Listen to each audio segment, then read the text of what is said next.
aula con una alianza especial para el sector.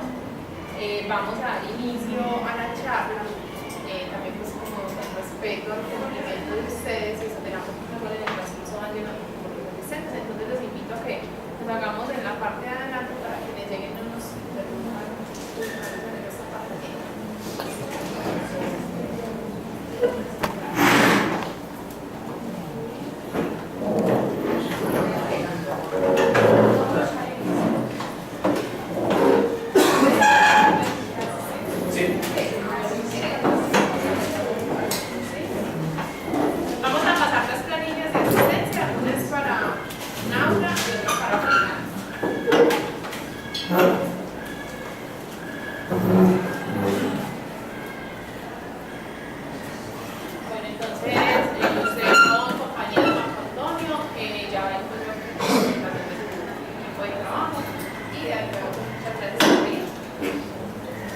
Buenas tardes, les digo la doctora Tania, mi nombre es Marco Vélez, yo soy el director de consultoría de TICO, adscrito a la Facultad de Ingeniería.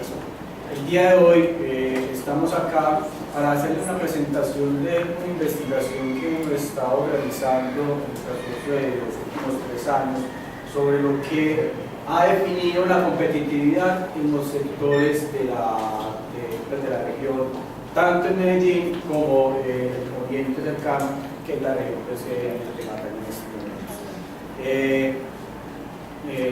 Por propiedad intelectual y por derechos de autor, nosotros vamos a realizar una filmación de todo lo que vamos a presentar acá. Si ustedes no están de acuerdo o no quisieran aparecer en nuestra filmación, nos lo hacen saber al finalizar la charla para que podamos editarlo y finalmente pues, no salgan ustedes en mal. Lo que sí podemos garantizar es que va a ser usado comercialmente y de igual manera también lo vamos a utilizar desde nuestro canal de YouTube para hacer apropiación social del conocimiento. Con nosotros nos acompaña el ingeniero Luis Alberto Herrera Rodríguez, el cual es investigador y docente de la Facultad de Ingenierías, en el cual entonces nos va a hacer una charla sobre cuáles son esos aspectos que inciden en la competitividad del sector inmobiliario. Muchas gracias. Buenas tardes. Vamos a empezar haciendo alguna introducción. Los que saben del sector inmobiliario están sentados. Nosotros vamos a darles algunos elementos de juicio que a nuestro real saber y entender pueden aportar al conocimiento que ustedes tienen. Y vamos a empezar haciéndoles un resumen de lo que hemos encontrado que hay en el sector inmobiliario y cuáles serían esos elementos que usted debería tener en cuenta para utilizar en su empresa para ser competitivo. ¿A dónde va esto? Si esto fuera tan masivo, todos tendrían que utilizar el mismo elemento competitivo. Si todos utilizaran el mismo elemento competitivo, volveríamos a que todos son iguales. ¿Me hago entender? Entonces, simplemente nosotros vamos a hablar de un tema que son lecciones aprendidas en los negocios. Nosotros hacemos investigación hace algunos años, como decía Marco, venimos pensando que es necesario que Colombia y el empresariado colombiano sea productivo y sea competitivo en aras a lo que está pasando en el mundo, y es la globalización. Pero la globalización no como un modelo político que se hace entre países, la globalización como una realidad. Quiérase o no, usted hoy es global. Usted está compitiendo contra gente de otro mundo y lo vamos a ir mirando. Algunas características entonces de este sector. Lo último en llegar aquí fue Keller Williams, uno de los proveedores, uno de los jugadores en el corretaje inmobiliario de Estados Unidos más grande, con presencia en 122 países, con un modelo de franquicias. Y aquí viene la primera pregunta, y son preguntas. ¿Es tan bueno su modelo de negocio que le permite franquiciar? Y el modelo de negocio de él no está en la tecnología, está en la forma como hace eso. Una de las cosas que él vende mejor a nivel mundial es lograr que la gente trabaje con un modelo comercial similar. Hay una dinámica especial. César Augusto Llano, de la Lonja de Propiedad Reina del país, una de las cosas que nos muestra es que sigue habiendo una dinámica importante en los estratos 1 y 2 por las políticas de vivienda, políticas que van a ser vigentes en los próximos años y van a ser vigentes a pesar de todo lo que pasa en el posconflicto. ¿Y por qué digo a pesar? O sea, eso no va a poder variar la política de vivienda. ¿Por qué no la puede variar? Porque con los que se están firmando la paz, que uno tiene su posición política y el otro tiene el interés social. Se juntan las dos cosas. Entonces el estrato 1 y 2, los estratos 3 y 4 con todos los beneficios de las tasas de interés. Ahí hay algunas pequeñas dudas.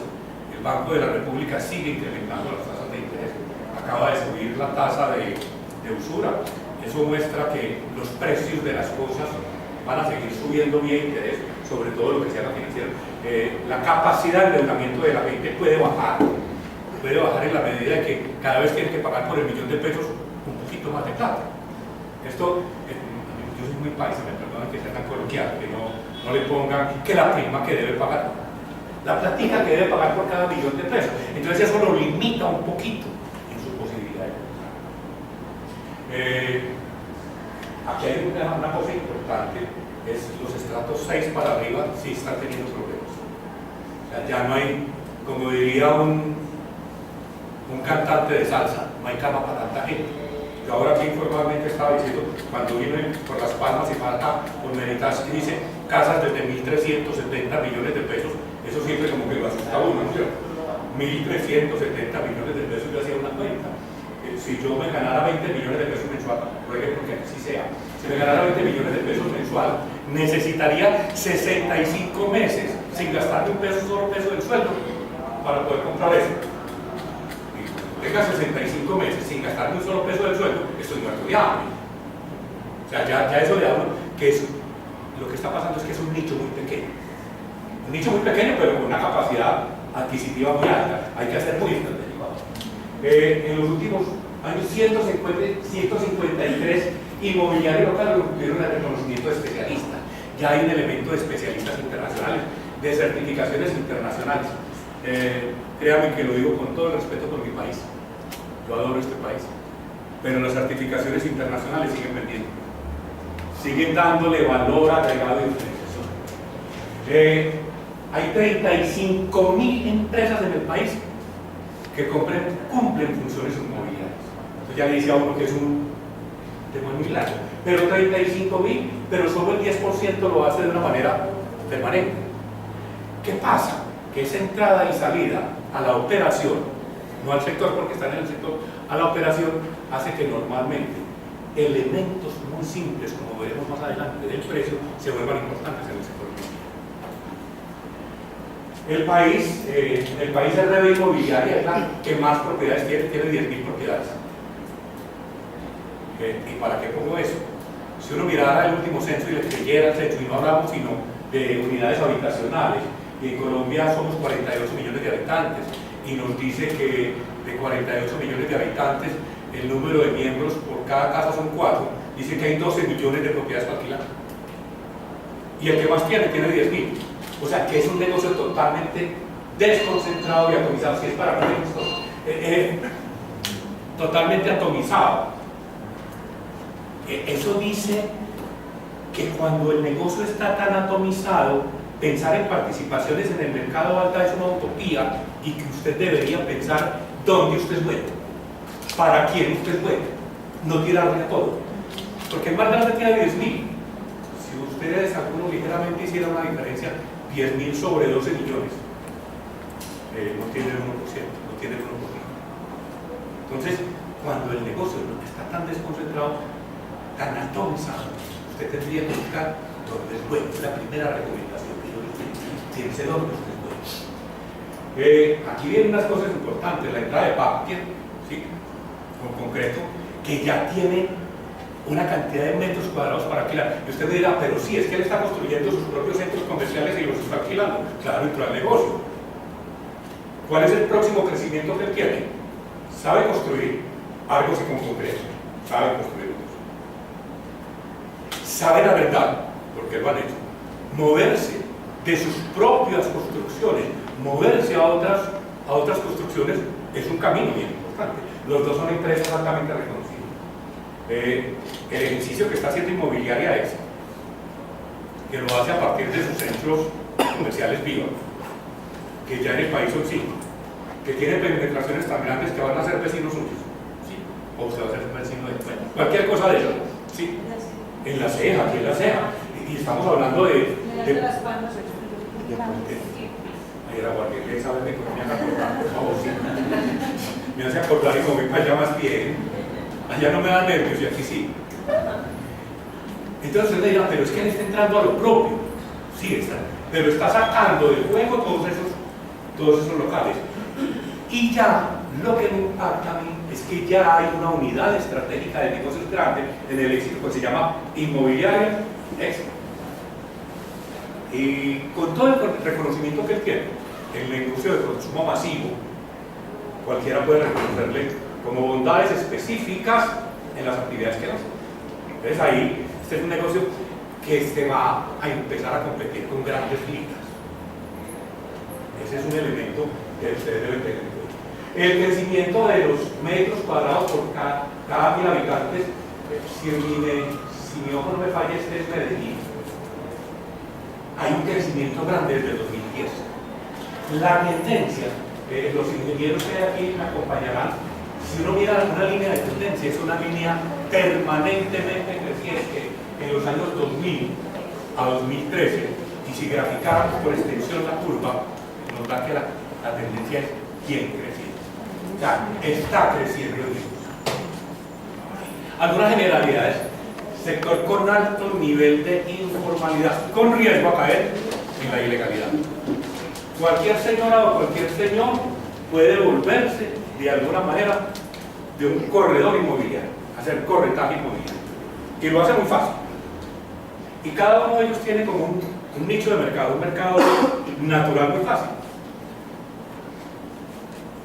Y ahí viene un problema. Ustedes no han formado al usuario de los servicios inmobiliarios. Lo digo con algún conocimiento de causa.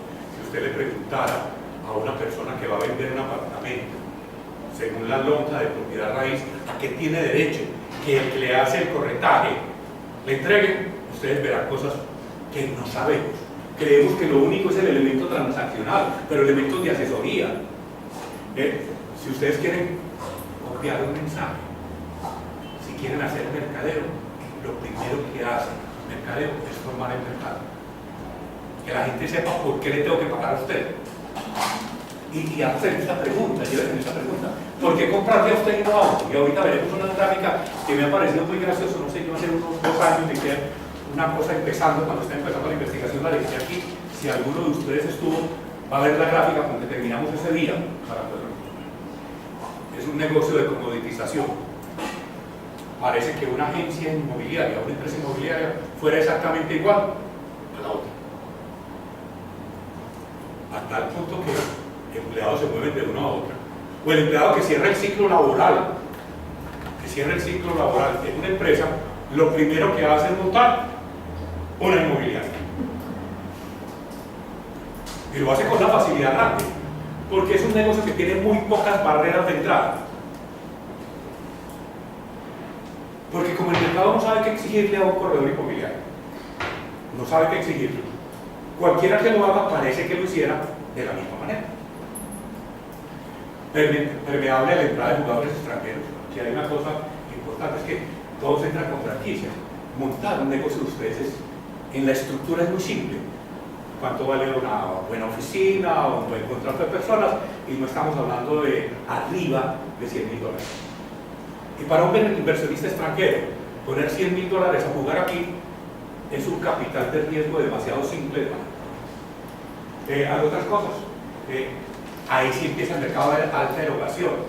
En arrendamiento o compra. Si usted va a hacer arrendamiento, nosotros estamos mirando que el sector inmobiliario, el arrendamiento de un bien para vivienda, estoy diciendo para vivienda específicamente, se lleva cerca de entre el 30 y el 33% del total de los ingresos de una familia. O sea, si ustedes miran una vivienda de estrato, si alguien me quisiera ayudar, de estrato 4, ¿cuánto vale el arrendamiento? 900. 1.200.000, mira dónde vamos. Y si la persona se tendría que ganar 3.600.000 para hacer el 33%. Entonces algunas veces sube ese 33% y la erogación de sus emolumentos mensuales es muy caro. Lo mismo para compra, sobre todo los estratos 3 y 4. ¿Cuánto vale un apartamento de estrato? Esto es una colaboración, si ustedes me quieren hacerlo, si no yo les digo bien. Entre 3 y 4, ¿cuánto vale un apartamento? 600. 600, 800 millones. No, en venta, en compra. 350. 350 millones. Vamos a hacer esta cuenta. 350 y tiene que dar 30% de cuota inicial. Tiene que dar 105 millones de pesos. Él en el estrato 3 y 4 puede llegar entre 5 y 6 millones de pesos entre los dos. Ahorrar 105 millones de cesantías con ese sueldo de 6 millones de pesos son casi 22 meses exactamente de trabajo. 22 meses, que le pagan un mes, 22 años de trabajo. O sea, empieza a haber ciertas dificultades ahí. Vienen con servicios duraderos en el uso. En los mismos contratos usufructísimos. Ustedes firman contratos 6, 12 meses, ¿no es cierto? Ya son 6 meses que yo tengo que vivir ahí. Los bienes duraderos en el uso tienen una situación muy grande, saturan a la gente. Por eso ustedes ven las señoras, y gracias por venir tantas mujeres, las señoras son muy lindas en la casa, hacen con los mismos muebles casas diferentes y rompen la monotonía. Yo les recomiendo, no lo hagan los viernes por la noche, que uno llega prendido y encuentra el mueble donde no está, se cae. Por favor, háganlo el lunes, que uno en la semana se acostumbre o no. Pero uno viernes entrando, que no hagan alto impacto en el nivel y calidad de vida. Cada sector está dándole eso y le está dando el punto de abajo, le está dando estatus. Lastimosamente, cada sector de un municipio le da diferente estatus. Y hay gente que dice, ¿dónde estás viviendo? Y decir en el Poblado es distinto a decir en Santo Domingo Sabio, con respecto a los dos barrios.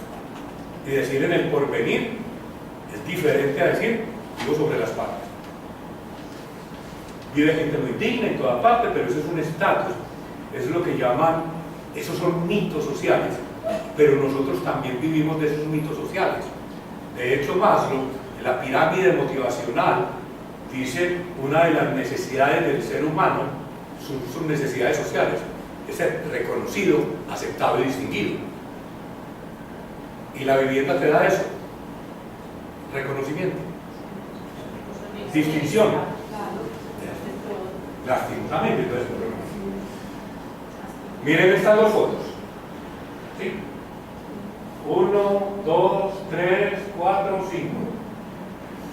Aquí tiene 1, 2, 3, 4. El mismo inmueble, en el mismo lugar, al mismo precio, ¿por cuál me decido? Porque es diferente área y no sé qué dice aquí, no alcanza a leer. ¿Sí? Pero póngale cualquier nombre ahí. En el otro que sí alcanza a leer, mire, este ni siquiera tiene un nombre de una empresa. Es un teléfono celular. Un tipo que sabe ir a donde le hagan un cartel y ponerlo ahí y dice, eso se alquila. Entonces, si usted está aquí al frente, yo estoy al frente y me gusta ese apartamento, me gusta ese local, me gusta esa bodega, ¿por quién me decido? ¿La bodega es la misma o el local es el mismo? Por el que más que ayúdeme. Por el que más se ve. Por el más visible. Ah, ya, entonces, listo, acabamos de encontrar la solución. Haga carteles grandes, a que nosotros peguen el cartel encima del suyo. Perdónenme, señores, vayan a una tienda de barrio para que vean que todos los afiches publicitarios están pegados uno encima del otro. Está Federico Gutiérrez en Medellín tratando de hacerle limpieza a esos espacios donde se ponen afiches y empieza a arrancar, y cuando arranca uno, se vienen 3. Porque detrás del que adelante. Entonces, sería que sí. Vamos a mirar al final un elemento importante que ahí sí debería destacarse. Y no solo por el tamaño, aunque el tamaño es importante, porque le da visibilidad y esto es un negocio de visibilidad. Pero gracias por el aporte. Ahora, ¿qué tienen las empresas? Si ustedes miran su empresa, tiene eso: misión y visión. ¿Qué quiero ser y cómo me comprometo a ser? Eso no es mucho más el cuento de eso. Visión, y todos tenemos unas visiones hasta muy románticas algunas. Seremos reconocidos como la primera agencia inmobiliaria del país en el 2020, y al 2020 ya vi, ¿cómo es el nombre tuyo? Obdulio. En el 2020 te pregunto, Oíste, ya me diste si son la primera. No, no he medido, pero sigo con ganas. Le pasa lo mismo que a mí me pasa con Carolina Cruz. No he logrado nada, pero sigo con ganas. No he logrado nada. Claro. No.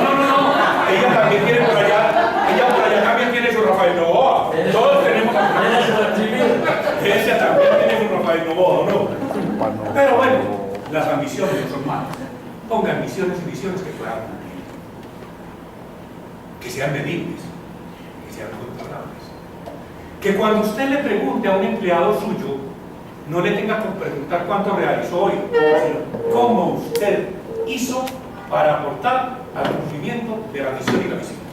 Los cargos que en su empresa no aporten a la misión y a la visión están o mal definidos o están sobrados. El éxito, una de las cadenas de retail más grandes de este país, o la más grande, hoy en día es la segunda empresa del juego de Ecopetrol, en el último informe de dinero, la segunda empresa, cambió la misión y me parece una misión totalmente romántica e interesante cuando dice, ¿cuál es la misión? Trabajamos para que el cliente regrese. ¿Ves la pregunta que se le hace a cada empleado? ¿Qué hizo usted hoy para que el cliente regrese? Eso sí tenemos un lema. Luego dice los objetivos, que esto es lo que ustedes conocen como el tablero de mando, el Balance Scorecard, es toda la perspectiva financiera. Ventas, crecimiento, IR, ROI, índice de evolución, crecimiento, rendimiento sobre los activos. Hoy en día, Dinero acaba de sacar un mensaje muy bacano, y es que el EBITDA es el indicador más importante que tienen las empresas. De hecho, es la que demuestra la capacidad de generar dinero. Dinero neto, dinero bruto, que después tengan que pagar con estas cosas todos los operacionales. Luego, el objetivo del producto, ¿qué? Aquí es la gestión, aquí me vuelvo competitivo.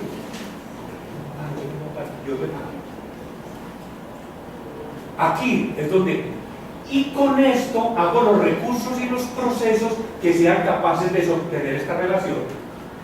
Y un elemento importante, y por eso Penalco, y hablemos de Penal Corriente, que ahora el pobre comercial, tiene que trabajar tanto en esa parte, a formar y desarrollar.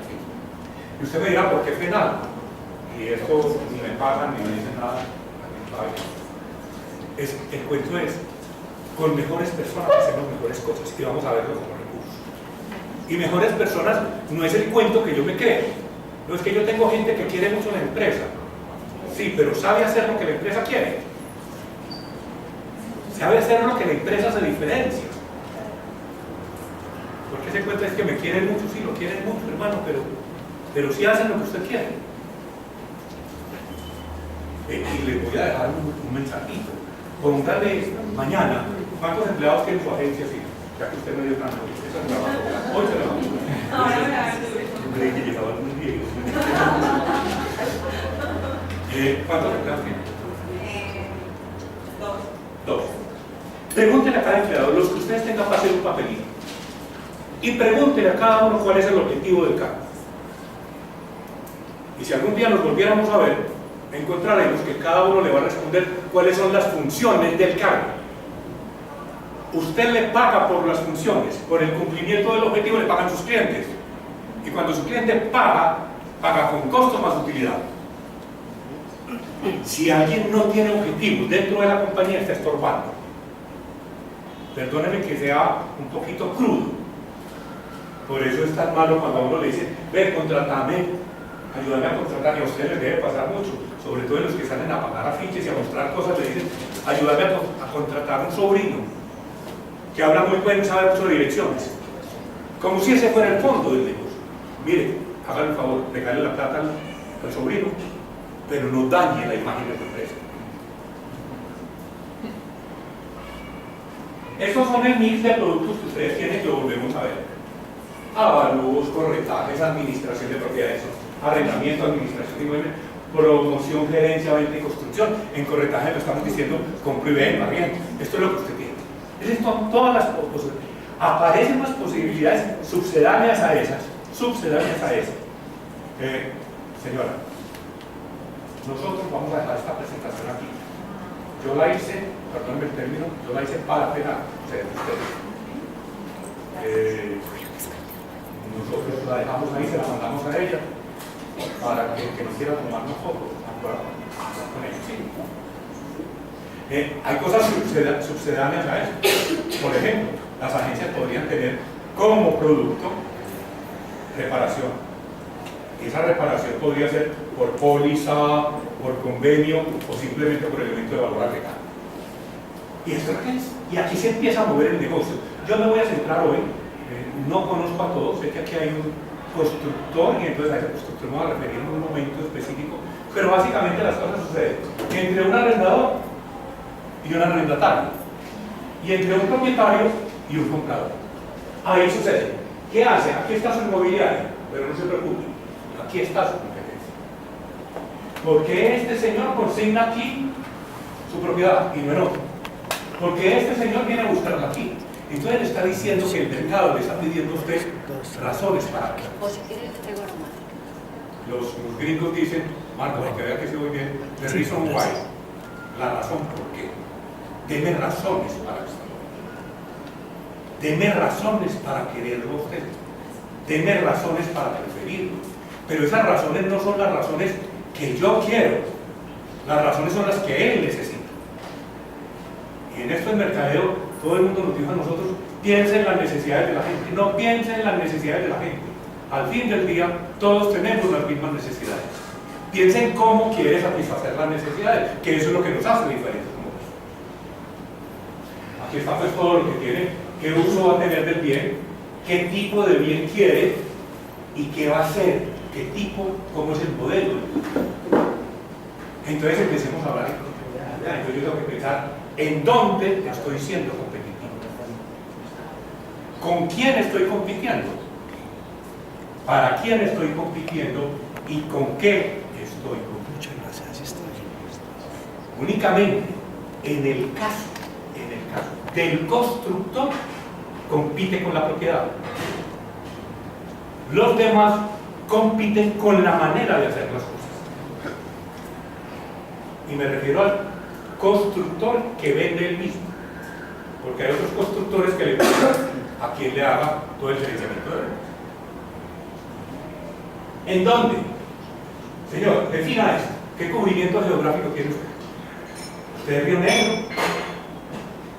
¿Es el oriente antioqueño? ¿Es la meseta o el valle de San Nicolás? ¿Es Medellín? ¿Es Colombia? Y defínalo estratégicamente. Y volvemos al caso que les decía en la primera o segunda diapositiva. Si el que más propiedades tiene 10.000, hombre, el negocio no es tener muchas, es tener. Roberto Carlos, ahí sí nos acordamos, tiene una canción bellísima que es el mejor ejemplo de cómo debe ser, se llama Cóncavo y Convexo, es donde se juntan las cosas. Y donde se juntan las cosas y empalman o ensamblan de una manera objetiva, ahí soy bueno. Y eso es una de las maneras. ¿Qué penetración geográfica tengo? Es decir, yo sí estoy en Río Negro, pero estoy en todo Río Negro. Acabamos de hacer un trabajo para una compañía que por respeto no puedo decir el nombre, del sector inmobiliario en Medellín. Es decir, me decía, mi cubrimiento en Medellín. ¿Está acá en Medellín? Sí. Muéstreme la penetración. Está en 4 comunas de Medellín. Su penetración en Medellín, ¿qué le permite eso? Cuando usted lo mide, le permite saber cómo son los desarrollos y crecimientos futuros que usted pueda tener. ¿A qué tipo de mercado va? ¿Al industrial, como se verá? ¿O va a alquilar para comercio? Es donde están hoy Pactia y la inmobiliaria Éxito. Yo creo que se puede mover muy rápido porque puede ampliar el mercado. ¿Y qué surgido de esos productos que tiene allá? ¿Qué tiene que hacer, señores? Conocimiento. ¿Quién recuerda Medellín? Me imagino que sí, voy a hablar cuando creímos que la Loma de los Bernal iba a tener apartamentos de 450 millones de pesos. Y que cambió su vocación socioeconómica. Estrato 1 y 2 poquito, 3 un poquito más, 4 y 5. La Loma de los Bernal. La Loma del Indio, viéndolo con apartamentos de 380 a 450 millones de pesos. Cuando uno pasaba por la Loma del Indio, a ver cómo se escondía para esa discoteca donde vos ibas, la isla allá arriba, A esconderte con las viejas, señor. Señor, defina estratégicamente su negocio. ¿Cómo va a cumplir sus objetivos? Y busque cómo es su factor de competencia para poder ser competitivo. ¿Con quién compiten? Señores, ustedes compiten con los informales. Y hay muchas maneras. Yo le decía en estos días a alguien, mire, haga con los informales un mercadeo multinivel. Claro, con ellos aumenta su cubrimiento a cero costo. Con un elemento simplemente, venga, yo lo formalizo, para que usted trabaje como yo, para que cuando alguien me mire a mí, lo mire de la misma manera a usted, exigiéndole lo mismo. Y eso se puede hacer totalmente. Y si no, franquicia de su negocio, para que él tenga el respaldo de una marca. ¿El que tiene? Un nombre personal, pero no tiene respaldo de marca. ¿Usted qué tiene? La marca, pero no tiene el cubrimiento que con todos los informales le dan. Usted me dirá, ¿y por qué no lo dice a todos? Porque en Río Negro podríamos formalizar, en el Oriente Antioqueño, formalizar a todos los informales, entre todas las agencias. Y nos mejora el nivel, no le mejora el precio, pero le mejora la imagen de lo que hace el sector. Por cualquier familia biológico, gracias por permitirme acordar, eso es una manera de darme doble. Cuando se fue, le preguntó a la monja, ¿qué le debo exigir a un intermediario que me vende un apartamento, le dio un listado de cosas? Y el mercado no sabe que hay que exigirle todo eso. Y entonces simplemente creen que este es un negocio de comprar y vender. Parece que fuera un negocio de específicos. Señores, la tercera recomendación, yo digo recomendaciones. Señores, denle altura al sector. Que si el sector, todo el sector tiene altura, todos ustedes ganan. No ganan nosotros. Con proveedores locales, regionales, nacionales, y esto, hoy no hay sino 5, dicen internacionales, yo creo que puede llegar a ser 10 o 15, porque el real estate, recuerdan todo lo que pasó en el real estate año 85, principios de los 90 en Estados Unidos, un real estate desbordado, casi que fue uno de los factores de toda la crisis norteamericana. Cuando tuvieron tanto poder que ellos casi que asignaban crédito, sobrevalorizaron las propiedades, ellos dieron el crédito, la gente no tenía con qué pagar, se devolvieron a los bancos como activo tóxico, los bancos no sabían vender propiedad raíz y la gente no tenía con qué pagar. Época en que algunos inversionistas interesantes se fueron a Estados Unidos, compraron propiedades a bajo precio y unos años después lo están vendiendo. Entonces, ¿usted qué tiene que hacer? Mire, empieza a conocer esas cosas. Alguien tendrá que conocer entorno macroeconómico, sectores económicos, mide los índices cuantitativos sectoriales, indicadores internos, ventas, activos, utilidades y patrimonio, empiece a medirle y a ponerle objetivos. Esto parece muy rebuscado, pero el PIB se lo dan a uno todos los días. Tasa de desempleo, se la dan todos los días. Tasa de cambio, ayer salió la inflación a más que va por 8.40, 0.48. Parece que fuera muy bueno para ustedes, porque eso es lo que le permite subir el canon de arrendamiento cumplido un año. ¿Cierto? Pero que nada si la gente puede pagar. Ah, claro. No se preocupe que aquí tomamos ese tipo de medidas. Le vamos a poner impuesto a las gaseosas porque tienen azúcar. Cómase rápido el arequipe, que después le van a poner entonces al arequipe. Ese tiene más azúcar que las gaseosas. Luego, sectores económicos. Hay una revista que sale cada año que dice las 5.000 empresas más grandes del país. Ahí están los indicadores, más los indicadores de cada sector. Si usted no tiene la plata, si su plata no está produciendo lo que produce el sector, usted está siendo más débil que el sector. De fondo, los accionistas de sus empresas, ¿para qué tienen las empresas? ¿Para qué tienen la inversión? ¿Qué quieren los accionistas? Dos cosas. Que su inversión se valorice y que la inversión le dé plata y que haya un flujo de caja suficiente para estarla repartiendo. Eso es lo que quieren. Cuando eso no se da, mire lo que pasó en Ecopetrol. No se dio y la acción de Ecopetrol. Ventas, activos, utilidades y patrimonio, eso usted lo tiene internamente. O sea, esto no es tan difícil. Es un poquito de disciplina. Hágase una pregunta que no me van a contestar. ¿Cada cuánto miran ustedes esos indicadores? Y pasa el tiempo y eso lo miramos. y terminamos no reconociendo cómo incide ese indicador en el sector.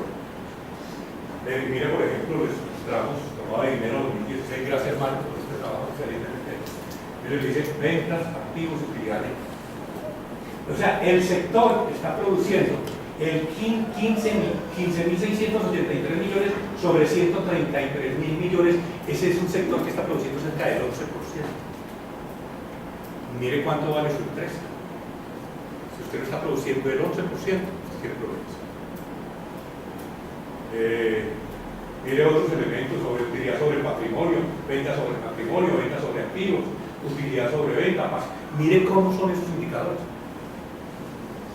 Cada uno de esos debería mirar. Pero yo miro arquitectura y concreto, yo voy a decir cualquier. Utilidad sobre patrimonio, 11.18. Señor, ¿cuánto tiene usted de patrimonio? Porque si no era accionista, ¿qué hiciera? Si yo fuera Mitsubishi Electric, es mejor llevarme la plática para, si yo fuera a seguir proyectos, fuera mejor coger mi plática y llevármela para Furel, comprar acciones de Furel. En Furel me duplica la utilidad.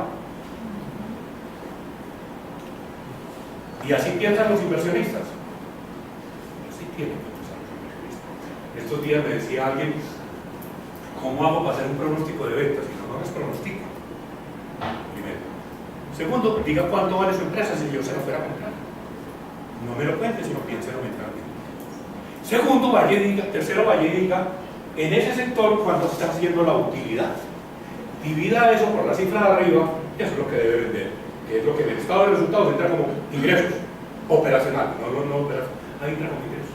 Entonces usted tiene una empresa que vale 1.000 millones de pesos y en ese entonces está dando una utilidad de 5% sobre el patrimonio, está dando 50 millones de pesos.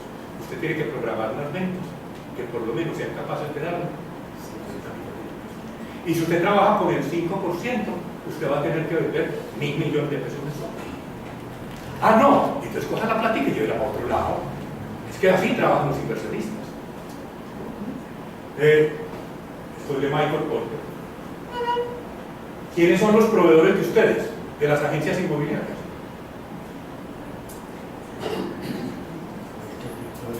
Los propietarios. Entonces yo tengo que darle satisfacción y tienen poder de negociación.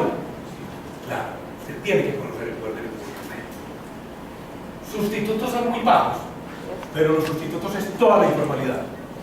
Y todas las aplicaciones tecnológicas que existen. Hoy se puede meter uno a una aplicación y decirle que quiere un apartamento de 3 alcobas en Laureles y el señor le responde.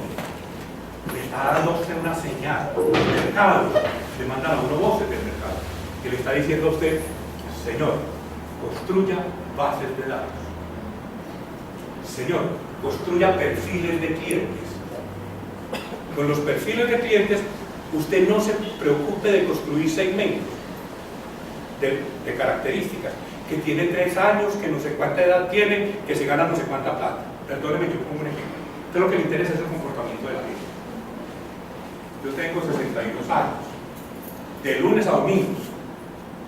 De lunes a viernes me visto así o un poquito más formal. El sábado y el domingo me visto distinto. ¿Rebajé la edad? No. Usted tiene que preocuparse del comportamiento de la gente. Y hoy que le andan diciendo a ustedes, señores, por ejemplo, los millennials son muchachos que quieren cosas distintas en el apartamento. Son muchachos que si usted le pudiera decir que el wifi del apartamento con un solo router está regado en todo el apartamento, para ellos es importante. Digan a la señora de 70 años que tiene wifi, eso puede ser una raza de perros rara para ella, hasta peligrosa, eso puede ser un pecado. Y estamos hablando de un elemento que para uno es muy importante. El muchacho al apartamento debería tener más puntos de red que lo que la señora dice, ¿dónde conecto el bombillo? Estamos hablando de cosas demasiado simples, pero resulta que nosotros alquilamos o compramos apartamentos para una cosa de comportamiento, es que vamos a vivir en él. Por eso cuando usted ve que están vendiendo un apartamento y lo venden para grupos familiares, los niños son felices mirando las áreas sociales. La señora es feliz, una cocina excelente y unos baños higiénicamente y estéticamente perfectos. el señor le interesa si tiene un estudio o tiene una sala donde sentarse a ver perder al Medellín. Eso lo dijeron no sé quién. Yo no sé qué tipo. No, pero alguien lo dijo, yo simplemente transmito cosas. Ahora, tenemos clientes que tienen un poder de negociación, y el poder de negociación de los clientes es muy berraco. Si ustedes me acuerdan las dos fotos que tomamos, él dice a cualquiera de ellos: cuando yo tengo muchas posibilidades, me vuelvo más exigente. Porque ya sé lo que me brinda usted, lo que me brinda usted y lo que me brinda usted. Me vuelvo cada vez más exigente. Nuevos entrantes, este es un mercado que pueden entrar muchos, pueden entrar muchos. No tiene barreras de entrada, el de las barreras de entrada son muy bajas. El sistema transaccional que se ha mostrado es muy frágil, muy común, muy cotidiano. Usted decía, afirma que la competitividad radica en el entorno de negocios, en una ubicación donde los clústeres son fundamentales. Es decir, aquí hay que formar el sector, y el sector con todo lo que tiene. Cuando uno traduce el clúster, definitivamente dice un racimo. Entonces, cuando uno dice el racimo, lo que está viendo es la bagota. Los demás son ramos de bananos que se le pegan. Entonces, tiene que haber un eje central, un eje donde se trabaje porque el negocio sea más importante. Cuidado pues con formar carteles, que es otra cosa, y la superintendencia vive feliz multando a los de los pañales, y a los del azúcar, y a los del papel higiénico. Ser diferente, escoger deliberadamente un conjunto de actividades para mezclar una mezcla única de valor. No me van a contestar. Si en esa foto que acabamos de ver estuviera el afiche de su empresa y yo le preguntara a cada uno de ustedes por qué debo comprar o alquilar apartamento en su empresa, lo tienen claro. Porque algo que yo tenga que los demás lo tengan y que sea impactante para mí. Y ahí viene esa palabra bacana. Dice innovación disruptiva. ¿Qué es? Haga algo innovador, que sea impactante para el mercado, pero que alguien está dispuesto a pagar por ello. O si no, usted se gastó la platita. Y ese tema de innovación es un tema bien berraco. En el documento COMPES que acaba de pasar con Ciencias al Ministerio de Educación, dice: señora, haga una innovación que se pueda convertir en productos o servicios. Esa es la innovación que quiere. No la innovación que de pronto hacemos: píntelo de rojo, y píntelo de rojo. Y sigue siendo lo mismo, pero pintado de rojo. Pero no ha cambiado. Alguien le decía: póngale una marca conocida. No crea que por ponerle al hijo suyo Messi, ese man va a jugar fútbol. No. Tiene que tener unos valores para poder ser Messi. No es que Messi le agregue esos valores y ahorita lo miraremos en marca. Entonces, ¿para quién? Cada uno del arrendador y el arrendatario, el comprador y el propietario tienen necesidades, deseos y beneficios esperados. Y me hicieron acordar de una poesía que me aprendí cuando yo tenía por ahí 10 años. Ya existía el papel. Si alguien va a hacerme ese chiste de que en la época era el papiro, no. Uno decía en una poesía española, de Falla, que decía que tengo mi corazón entre dos amores repartidos. Si encuentro a uno llorando, es que el otro lo ha ofendido. Entonces, por todo lo que usted le puede dar al arrendatario, algunas veces viene de cuenta del arrendador. O lo que usted quiere darle al arrendador, algunas veces viene de cuenta del arrendatario. Es que ustedes tienen doble mercado: el mercado de la derecha y el mercado de la izquierda. Y los dos tienen necesidades, deseos y beneficios. ¿Qué quiere el propietario? ¿Y qué quiere un arrendador? Y usted tiene que darle satisfacción a los dos. Al uno para que tome la decisión de consignarle la propiedad, y el otro para que tenga la decisión de alquilarla o comprarla a través suyo. Y esas dos preguntas las está haciendo el mercado. Y usted tiene que darle respuesta a ellas. Hay otras más de avalúos y cosas, pero no tenemos el tiempo para referirnos a cada uno de estos. Esto lo dejamos como un elemento de valor que usted pueda analizar los otros. Y vamos a mirar un caso cuando yo simplemente administro la venta, o si me vuelvo administrador de propiedad horizontal, que ese es otro cuento. Ese es otro cuento. Alguien hace administración de propiedad horizontal, de papel higiénico para arriba es un problema, de escobas para arriba es un problema. de si el perro le cargaron la bolsita o no lo cargó. Ya hoy a los administradores les toca ir a comprar un elemento donde se dispensen las bolsas para salir detrás del perrito. Recomendación: no tenga perro. Sí, uno a esta edad, unos 78 de estatura, con una tacita de té y una bolsita negra, se ve ridículo. Totalmente ridículo. Ahora, ¿qué pasó? Que primero esta era la primera ola de la competitividad. ¿Cómo competía yo regionalmente? Aquí con el de la esquina, aquí con el del frente. Era una manera muy fácil de competir. Veíamos los elementos de competitividad muy fácil. Hace algunos días en este mismo escenario hablábamos con tenderos. ¿Qué se iba a imaginar el tendero del porvenir? Que al frente le iba a quedar un señor de éxito francés, que él iba a estar compitiendo con estrategias francesas. ¿Sí se imaginó eso alguna vez? Y que al frente estaba de uno, origen alemán, expresión panameña, hoy pues del gran grupo Santo Domingo, metido ahí. Y que enseguida viene, en 2 años tenemos Jerónimo Martins por ahí, con Aro, señor portugués, y enseguida viene Oxo, señor mexicano. Y si se mueve 3 cuadras más, se encuentra Jumbo y Ametro. ¿Usted sí cree que don Pedro, cualquier don Pedro, el genérico, algún día había pensado que él iba a competir contra los franceses? No, porque él no se dio cuenta y se quedó ahí. Luego hubo competencia regional, y la tercera ola de la competitividad es una competencia global. Y ese señor no compite con él. Ya casi que el éxito tiene el mismo tamaño de una tierra, pero tiene estrategias totalmente diferentes. Tiene compromisos totalmente diferentes. Entonces uno dice, ¿cómo subsistir a esos competidores internacionales? Sobre todo en el campo de la construcción, a inversores extranjeros construir economía económica, mano de obra económica, las tierras en pesos, y si sigue el dólar como está, traemos 3.000 y tenemos un dólar.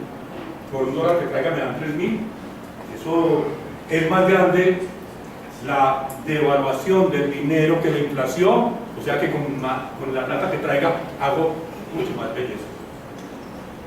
Y entonces, ¿qué está pasando? Que en esta tercera ola la oferta es mayor que la demanda. Cuando la oferta es mayor que la demanda, el poder lo tiene el cliente. Como ustedes están tan serios, yo les hago un chiste barato.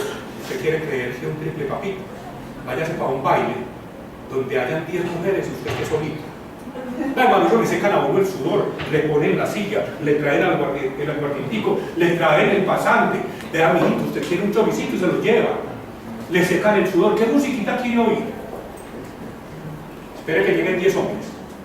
Y si usted no es el que mejor baila, se quedó sentado el resto de la noche. Y esto parece un elemento coloquial, pero es la verdad. Cuando eran 1 o 2 agencias inmobiliarias, era muy fácil yo ser el chacho del paseo. Y casi que les decíamos, hagan fila. Y no crean que es solo este sector. Ustedes recuerdan una compañía que existió en Colombia, que se llamaba Telecom. Uno viajaba por cualquier parte del país y encontraba unas cosas allá. 1.000 pesos el minuto Medellín-Bogotá. Tenía que hacer fila. Y el operador le gritaba a uno, listo Medellín, cabina 8. Esa fue la frase de Belisario Betancourt cuando inauguró Teleantioquia. Listo Medellín, cabina 8. 1.000 pesos. Hoy las llamadas son gratis. Netfone, WhatsApp, cualquiera de esos es llamadas gratis. Y tiene una, señores, ¿y qué le pasó a Telecom? Que era el chacho de las paletas. Desapareció. Y si ustedes recuerdan cuando uno podía viajar a Miami por Avianca, solo por Avianca, eso le decían a uno $593, tranquilito, $593. Hermano, y no hay cupo hasta dentro de 20 días. ¿Qué aguantes? Y ahora parece que llegaron a la casa.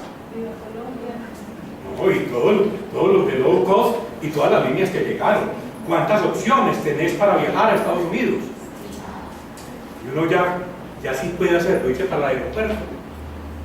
Y decir, me voy ahorita por la tarde para Miami, dame un ticket y encontrás. ¿Sí? Señores, esto es lo que nos ha hecho la globalización. Y ustedes están ahí. Ahora, ¿qué han hecho ustedes para estar ahí? ¿O se quedaron estratégicamente aquí? ¿O van estratégicamente siquiera aquí? ¿O ya van estratégicamente y estructuralmente ahí? Esa es una pregunta que usted debe responderse. ¿Dónde está usted? Si algún día el éxito le diera por ponerle afiches aquí, a los apartamentos, no crean que están locos. Él lo puede hacer porque ya es inmobiliario, ¿no? Señores, si yo veo ahí que eso lo alquila el éxito, o que lo alquila XX, para no decir ningún nombre, aunque aquí hay muchos que pudiera decir ninguno, pero por respeto no digo ninguno. Señores, ¿a quién preferiría? A alguien que está. Y ahí vamos a ver en qué está. Vende viajes. De viajes, alquila todos los locales. Yo todos los días voy y le quiero que me tiene el aguacatico maduro. Ya tengo confianza en él. Y este es un negocio de confianza. ¿Y por qué es un negocio de confianza? Porque yo le voy a alquilar el apartamento durante 6 meses y usted todo lo que me ha hecho en el momento de alquilarlo o en el momento de venderlo, usted lo único que me ha hecho son promesas. Le prometo que si se le daña, le reparo. Le prometo y le prometo y le prometo. Y yo tengo que esperar que pasen 6 meses para saber si usted me está cumpliendo las promesas. Porque es que la diferencia, si quitamos el caso de los constructores que venden, todo lo que ustedes venden, son servicios. Y a diferencia de los productos tangibles tienen una ventaja. Yo le puedo decir que